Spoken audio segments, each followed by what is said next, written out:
My name's Rich Novy. I'm a research geneticist with USDA ARS out of Aberdeen, Idaho.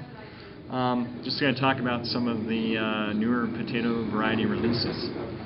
Right now we have two late blight resistant clones that are coming through currently the Western Regional Potato Variety Trials, and they've looked quite good with respect to their processing ability as well as their yields.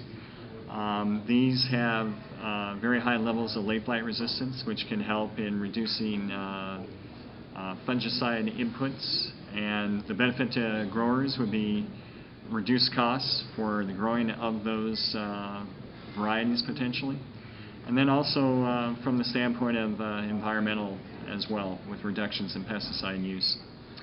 There is also a lot of interest right now in potato varieties that have reduced inputs for nutrients, nutrients being such as nitrogen or phosphorus, and that's where my colleague Jeff Stark has done a lot of work with looking at the utilization of nitrogen and or phosphorus from these newer varieties. Many of them appear to have a much reduced need for nitrogen.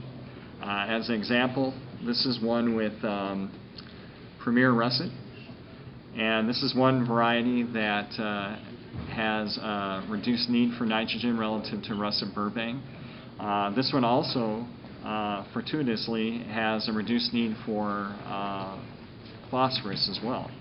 So that's a big benefit, because you can have leaching, for example, of nitrogen into the groundwater, which can be of concern in different areas. And also phosphorus, if you have it run into your lakes, etc., it can result in algae bloom. So it would be a benefit to have reduced usage by some of these new varieties. And we also have Clearwater Russet is another one that's been released recently, and that one is doing quite well with respect to an earlier maturing russet that could be used both for processing as well as fresh pack. And so there's a lot of interest in that. Classic is another one currently, and that is an earlier maturing one as well. So, what do you have over there? This is one of the late blight resistant clones that I was speaking of. This is 96814-65LB. It's a long-winded designation, but it's a breeding designation that is given to a potato clone prior to its being released as a potato variety. So if this makes the grade, then it might be given a name down the road. How far from possible production in that with that grade?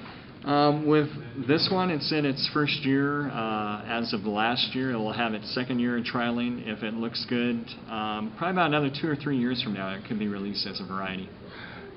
It's too early to say it's the demise of the Russet Burbank, but like one presenter said today, most of these potatoes have a smaller carbon footprint than the Russet Burbank. Is that what we're looking for in the future? Yeah, I think that's going to become more and more important. As you're aware, perhaps there has been impetus from shareholders approaching McDonald's regarding reductions in their pesticide usage in their supply chain.